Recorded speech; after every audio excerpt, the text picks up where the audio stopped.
In today's show, it's time to look around the NBA at injuries. Give some updates. Michael Bolton. Thanks, Josh. It's Michael Bolton here, and it's time for another episode of the Locked On Fantasy Basketball Podcast. Let's get to it. Let's get to it, indeed. You are Locked On Fantasy Basketball, your daily fantasy basketball podcast, part of the Locked On Podcast Network.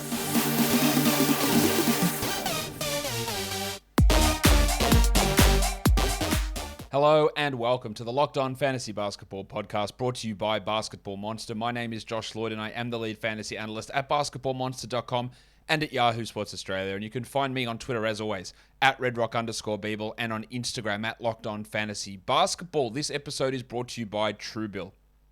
TrueBill is the new app that saves you money by helping you identify and stop paying for the subscriptions that you don't want or need, and can even negotiate better deals on those that you want to keep. Thank you for making Locked On Fantasy Basketball your first listen every day. We are free and available on all platforms. We're going to talk injuries across the league. Let's get into it straight away. We'll start with the Atlanta Hawks, where we always like to start at the top of the alphabet. The Hawks. 3 major injuries to 3 major wing players. DeAndre Hunter, we know, is out for probably another 7 weeks with wrist surgery. Bogdanović is out at least 2 more weeks with an ankle sprain. Minimum reevaluated in 2 weeks. So we're looking at 20th of December to Christmas for a return for Bogdanović. I think with how he'd been playing and now an injury, that he is a clear drop. And then a guy that could have jumped in to replace both of those blokes, Cam Reddish, is dealing with a wrist injury. Now, at this point, Reddish, the injury report was pretty non-specific. He'll be reevaluated daily, and he is actually listed as questionable for Wednesday. So maybe he misses literally 0 time. So that could be good news. That could make him an interesting ad if both Bogdanović and Hunter are out. Him and Herro be the biggest beneficiaries, although I do think they will start Solomon Hill and then have Reddish and Gallinari running things along with Delon Wright and Lou Williams in that second unit. But we don't have, of course, any confirmation on that at this point, but it is good that Reddish is currently listed as questionable. On to the Boston Celtics. These ones, nothing major. Dennis Schroeder missed the last game with an ankle injury. He is probable to return. Keeping a track of his minutes and his role with a fully healthy squad is going to be really interesting to me. And then Rob Williams has missed the last 3 games with an illness. He is probable to return for Wednesday's game against Philadelphia. He's played only 1 game since the 15th of November, Rob Williams. So it's been a pretty rough stretch. He had the knee problem, came back for a game, and then he's out with an illness. So he is going to return. So make sure no one dropped him. And if they did, go and add him because he is ready to return. The Brooklyn Nets, we know that Joe Harris had surgery on his ankle. He'll be out 4 to 8 weeks. They say the lower end of that. I say maybe not. But I'm not a doctor. I just know that you're cutting someone open. Maybe want to be a little bit more cautious about things. Patty Mills is the guy that steps in there. DeAndre Bembry has also been stepping up. Mills has 12-team value as long as he keeps shooting 56% from 3, which of course he won't, and then he becomes more fringy. Harris was already a droppable guy, so you can go ahead and drop him, while Bembry gets some value in deeper formats. While Nick Claxton, I don't know what illness this is that Claxton has had. Smallpox? Ebola? I don't know what's happened to him. It's not COVID, and he's just been out forever. Hopefully he's okay. We're still time away from him returning. Maybe next week he's back. I don't know where he fits in. They've already taken Blake Griffin out of the rotation. Do they go back and start Claxton over Aldridge? I don't think they will. Does Claxton just take the 10, 12 minutes that Paul Millsap was playing? Does he take some of the 20 minutes that James Johnson's playing? I don't think Claxton's going to be a 12-team league guy. Maybe a 14-team league player. But his role is still, I guess, a little bit undetermined on this Brooklyn team. The Charlotte Hornets. Mason Plumlee is going to miss again with a calf injury. He's missed 3 consecutive games. He will miss his 4th on Wednesday. That is affording more minutes for PJ Washington Jr. We saw Nick Richards get a start last game and do jack shit in that one. So, just need to watch that one to see if they do go back to Richards starting or they go back to PJ. The matchup will be against Bobby Portis and the Bucks, so I do think that PJ will start there, and that makes him a 12-team league guy. While Cody Martin missed last game due to an illness. He's officially questionable for Wednesday. He's an excellent stream option when you need steals, but not a must-roster guy. But when he is out, it does boost the value of a Jalen McDaniels for deeper leagues. But more importantly, for standard leagues, Kelly Oubre gets a boost in that scenario. The Chicago Bulls are pretty clear with injuries. No updates on anything there. Patrick Williams is out for the season, of course. We move to the Cleveland Cavaliers. Cedi Osman, the Discman, has missed 3 of the last 5 games. There is a role here for Cedi because of the absence to Colin Sexton. He can be maybe a 12-team league streamer, Osman. I wouldn't say that he's a must-roster guy, but he's questionable for Wednesday.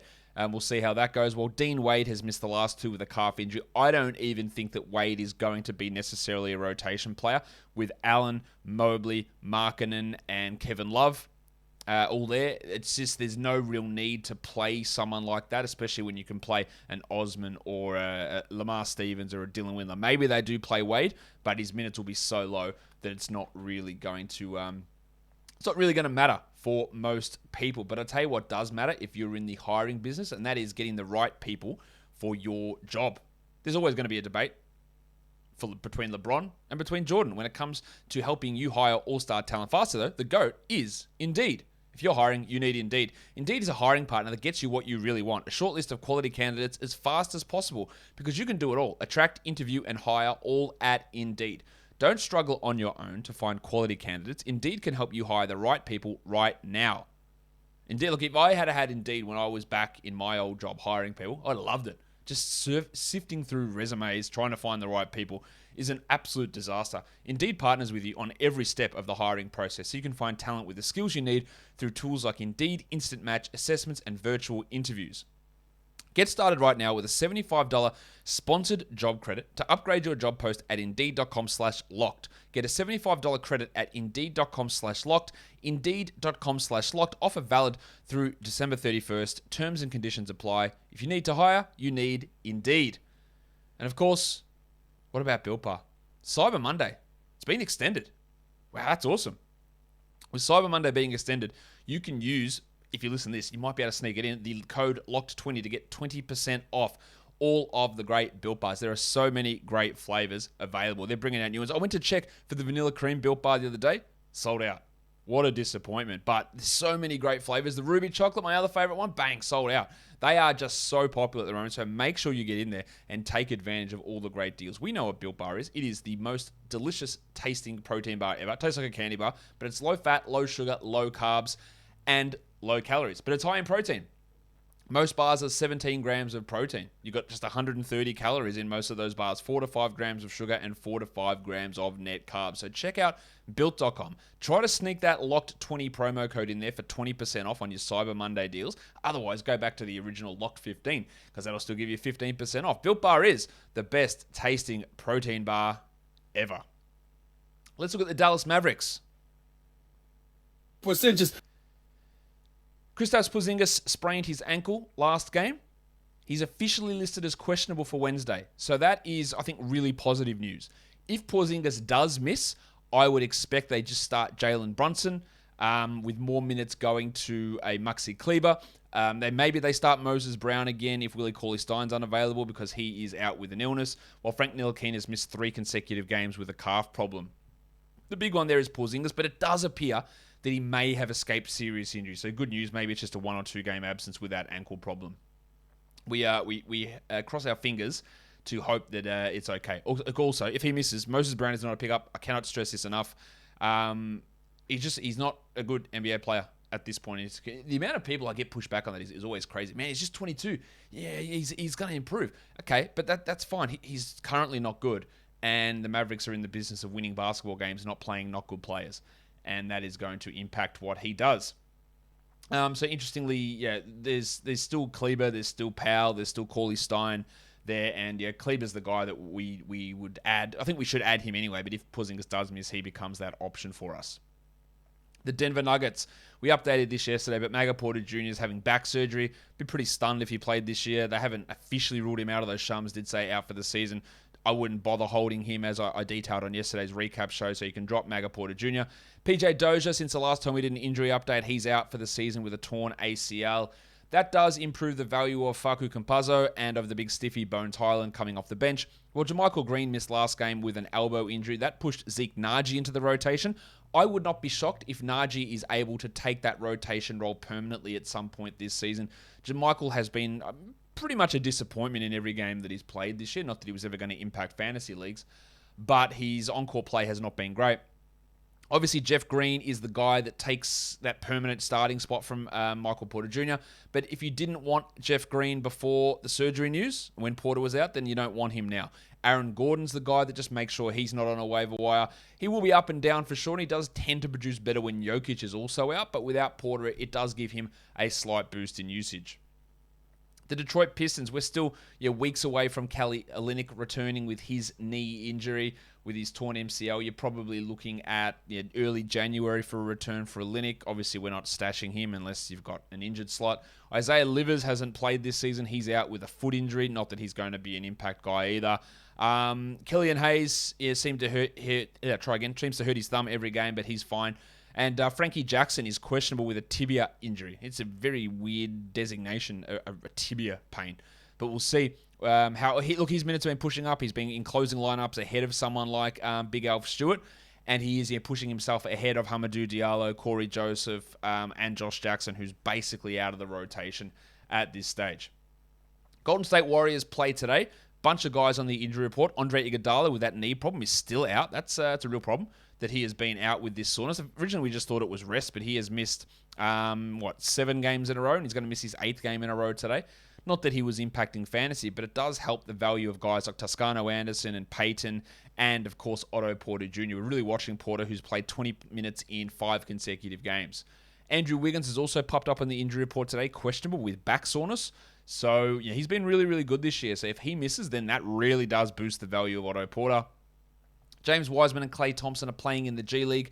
That does not, or they're with the G League, they're practicing with the G League. I would still not expect a return from either of these guys before Christmas, maybe on Christmas. Wiseman, I think Wiseman's probably going to be at a similar time to Klay, to be honest. He's actually seems to be behind Klay in terms of where the rehab is with his knee. So I would expect both at Christmas. I don't expect Wiseman to be a 12-team valuable player, as I've mentioned a million times. I think Klay will be valuable enough in 12-team leagues on a per-game basis, but he's going to sit a lot, and the first month to 6 weeks I think are going to be pretty rough. But when you get to fantasy playoffs, maybe he sneaks into the top 100. I am not expecting huge things from Klay Thompson, but we're getting to the stage now where he's almost back. The Houston Rockets. Jalen Green is out with a hamstring injury, and coincidentally, since he's been out, they've won 3 straight. Is it a coincidence? Maybe not. He's been one of the worst players in the NBA. When he comes back, whether they start him or not, I would imagine they do. But they've been much better without him starting. So watching that is interesting. I think he's a drop. Yeah, he was not playing well and he's hurt, so I think you can drop him. DJ Augustin is going to be out again on Wednesday due to health and safety protocols. That just means that you get more minutes for those bench guards and wings like Armani Brooks, like Daniel House, maybe even Deshaun Nix, who played a couple of minutes last game. Usman Garuba is also out. Not that he's been playing anyway. I'd love to see Garuba play, but unfortunately he's behind Wood and he's behind Alperen Şengün and probably behind Daniel Tice also. The Indiana Pacers. There is absolutely no update at this point on TJ Warren, so we don't know when he's going to be back. You expect mid to late January. While Miles Turner missed the game on Monday with an illness. I hope it's not a Nick Claxton illness. I don't think it is, but he should be ready to return pretty quickly, which would be great. For the Clippers, of course, there is no Kawhi Leonard. There is no Jason Preston. Those guys are out for a long time. Nick Batum's still dealing with his COVID diagnosis. Maybe he comes back Friday against the Lakers. Maybe it's Saturday against the Kings, or maybe Monday against the Blazers. That would be, you're targeting there. I don't think he plays Wednesday, but in those next 3 games. Well, Marcus Morris rested last game on a back-to-back with his knee problem. He should be ready to return for the game on Wednesday against the Kings. Minutes have been pretty good for him, pushing up last game. I still think he's more of a 12-team points versus 12-team category league player and more of a 14-team league category guy. The Lakers, still a bunch of guys on the injury report. Trevor Ariza and Kendrick Nunn, they don't appear particularly close. I would think minimum 2 weeks for those guys to return. They're not going to be 12-team league players, in my opinion. Maybe more 14-team league guys, or they could develop into Hassan Whiteside level top-end streamers for 12 teams, but we're a long way away from that. LeBron James is on the injury report again with that abdominal injury. I feel like the Lakers do this every year, that when someone gets an injury like LeBron, they're just going to list them every single game with this injury. And I think that's going to happen here with LeBron. While Anthony Davis is shockingly on the injury report with a head contusion, so hopefully he's okay. Avery Bradley is out with hand soreness. Hopefully that means out and never to return ever again into the rotation. But this means that Malik Monk has an opportunity. I wouldn't mind streaming in Monk for today's game if you get this in time. I think he'll start. He's been playing generally pretty well, and the minutes have been up, and now there's no Avery Bradley to clunk things up, and that might benefit him in a pretty substantial way. It's also going to benefit you in a substantial way to get all of your betting action done at BetOnline. They've got more props, more odds, and more lines than ever before as football season continues to march towards the playoffs. So head to the new updated desktop or mobile site and sign up today using our code LOCKEDON, and you can get a 50% welcome deposit match bonus. You got basketball, you got football, you got the NHL, you got boxing, you got UFC, and also your favorite Vegas casino games.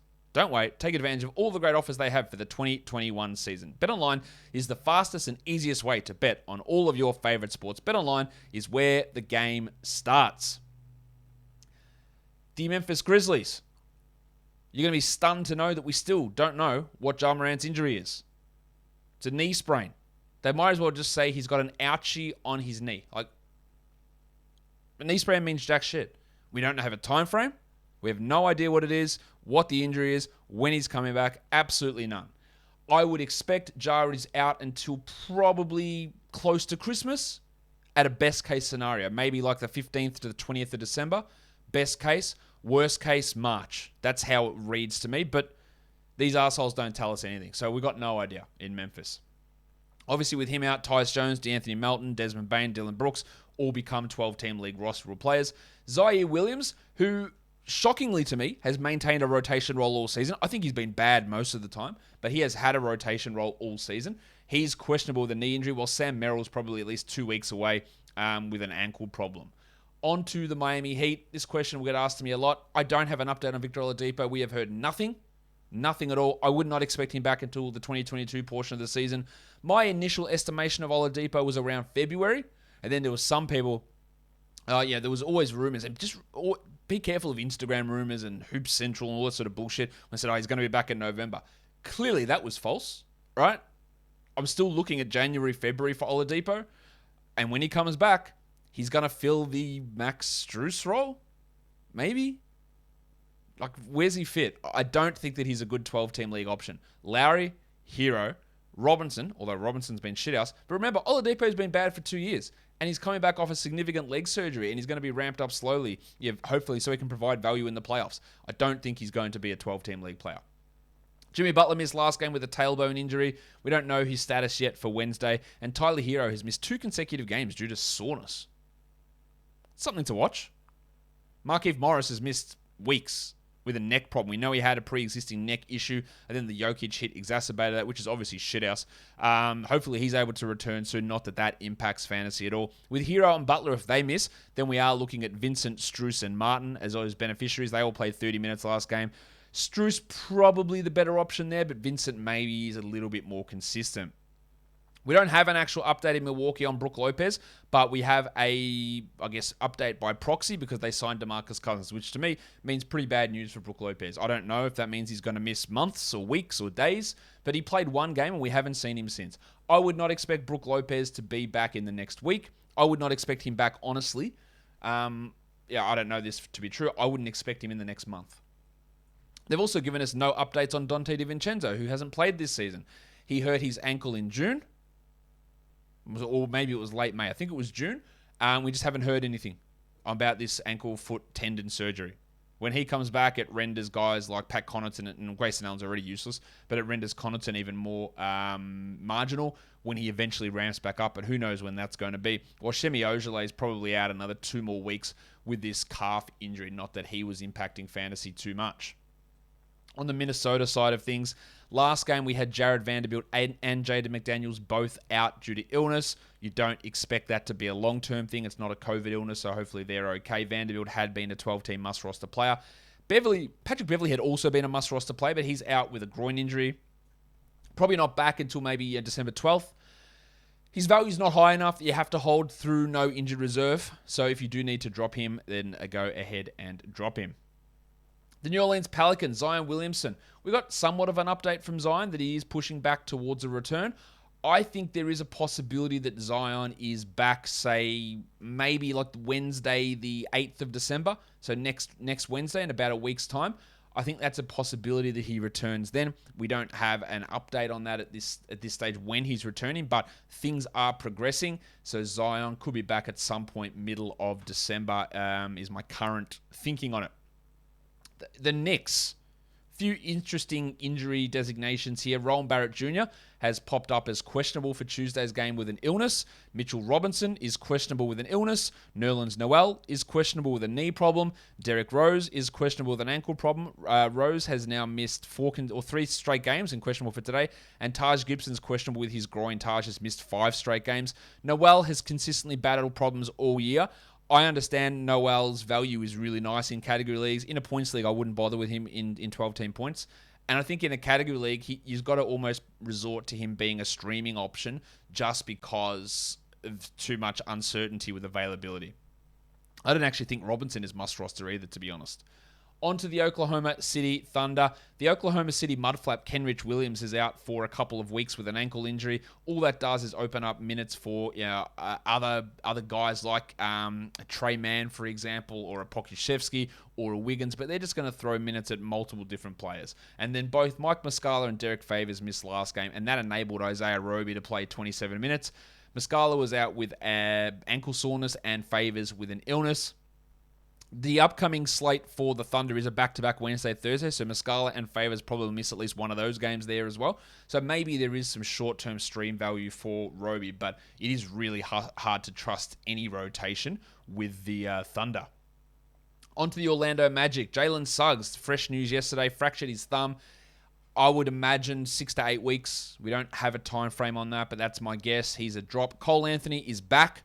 So if you were looking at adding Roderick Hampton, I don't think it's going to be the play. I think they'll start Anthony and Harris.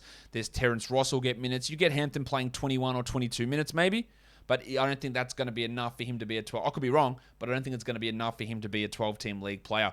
Markelle Fultz and John Isaac, they are with the G League and practicing, but I would not expect either of them back until probably Christmas. I know that they're practicing, and Fultz will be back before Isaac is my guess. At this point, I don't expect Isaac back until January. Fultz might get back a few days before Christmas, but remember, Markelle Fultz tore his ACL in January. So a 12-month return is January. So if he is back at some point here in December, it's a win. There's no need for them to push him, though. He is playing, he's practicing the G League. He's not playing yet. So don't get, like you hear these reports, that doesn't mean that they're just around the corner for returning. So don't get too, and even when Fultz returns, like, is he going to play 28 minutes straight off the bat? It probably helps that Suggs is out, but honestly, there is a real chance that Suggs is back at the same time that Fultz is fully cleared. That's a possibility. So, yeah, the Suggs injury may not actually help. For the Phoenix Suns, Abdul Nadir and Frank Kaminsky are both... actually, I skipped the Sixers because there's no injuries happening there with them. For the Phoenix Suns, Abdul Nadir has missed, 5 straight with a knee injury, and Frank is going to be out for months probably with his knee injury. That really doesn't impact the rotation in huge chunks. For the Portland Trail Blazers, who do play on Tuesday, Damian Lillard's abdominal injury, guys, it's flared up again, and he is out. We thought maybe he'd turn the corner, and then he put in a stinker against the Warriors. Not against the Warriors, against the Jazz, and now he's sitting out on the back-to-back. He did play the last back-to-back. He played 31 and 40 minutes, and then he's sitting out again. So he sat out in the game against Denver on a back-to-back on the 14th of November, and now he's out again. That's 2 games out in 2 weeks. For Lillard and this abdominal injury, you know that I'm worried about it. Norm Powell is going to miss Tuesday again. He missed Monday with a quad injury. He's out Tuesday. We're looking at streaming Anthony Simons in a pretty big way. Well, Nassir Little has also been ruled out on Tuesday, so that helps Nance, it helps Covington, it helps Snell, it helps guys like Dennis Smith, who's an interesting streamer for today, even like a Benny McLemore, but this team looks pretty shithouse at the moment. Speaking of shithouse, the Sacramento Kings, Rashawn Holmes is off the injury report, so he's going to be returning. So if any of you are hoping for Damian Jones, Alex Len, or Tristan Thompson, you can forget that. Holmes will return. Mo Harkless is questionable for today's game. I don't know whether they'll start him or Metu or Terrence Davis in that position because the pencil Harrison Barnes. Barnesy. He's doubtful again. He's missed 3 straight games now for that foot issue. No, don't drop Barnesy. And I don't think it's a long-term thing. So that means I wouldn't be rushing for Harkless or Metu or Davis or any of those guys as addable players. The San Antonio Spurs, you've got Devin, Vassell and Dougie McDermott, both questionable. Vassell with a quad. Now, I do think that Derek White's recent increased form has been because of Vassell's absence. It's helped White's usage, but White's also looking more confident, which is great. Vassell, I think, is a must-hold for now, while Doug McDermott, of course, isn't any of those things, and he is just a deeper league option. A lot of injuries on the Raptors. They play today. OG Anunoby, the Jedi. But what about scarves? OG. Balenciaga Stop, ones. OG. You better stop, OG. Still out with his hip pointer. No timeline from him to return. He's missed, 6 games already. I expect he misses the rest of this week. Maybe he's back 8th of December against the Thunder. Maybe. But we just don't know. Don't drop OG, please. Do not drop OG. But it does help the value of guys like Barnes and Trent and Siakam and Van Vliet and Mihailuk and those players. Ken Birch is going to miss his 4th straight with a knee problem. That's helping the big sneeze Precious Achiuwa, who becomes a stream option only at more 14 to 16 team league value. Gary Trent missed last game. He is questionable for today's game with a calf problem. If he is out, then Svi is that option. While Goran Dragic is away for the team for personal reasons, I will be pretty surprised if Dragic plays any more games ever for the Toronto Raptors. For the Utah Jazz, Royce O'Neal has missed 2 straight with an ankle injury. With him out, Joe Ingles becomes an option. It helps the value of Gay and Jordan Clarkson in that scenario too. And then lastly, we move on to the Washington Wizards. And we don't really have any updates because the 2 guys who are out here are Rui Hachimura, who's out still with personal issues. We have no idea when Rui Hachimura is returning. Still no updates on that. It's just, again, one of the giant mysteries in the NBA as to what's actually going on with Rui. Wouldn't expect him back this week. And Tom Bryant with his torn ACL. He tore it in January. Don't expect him to return until some point in January. I don't care what his trainer said or what Instagram posts or whatever. I just wouldn't. Maybe it's different, but I wouldn't expect him back until January. And then he'll be on a diet of limited minutes. He'll be on a diet of missed games. And he'll be on a diet of, hey, there are 2 other centers here who are potentially better than me, so I'm not going to play anyway. So I wouldn't be looking at anything to do with stashing Tom Bryant. He's one of those guys who puts up good stats. Shout out to Moses Brown. But on court as an NBA player, there's so many significant deficiencies that there's other guys maybe preferred to him in Harrell and Gafford. So don't get overly wrapped up in wasting roster spots on holding Tom Bryant. I wouldn't believe. That's how I think anyway. Guys, that'll do it for me today. Don't forget to follow this podcast on Apple Podcasts, Google Podcasts, Stitcher, Spotify, and on the Odyssey app. Make sure you're checking out the Locked On Bets podcast as well, wherever you find podcasts. They go through all betting stuff across all sports.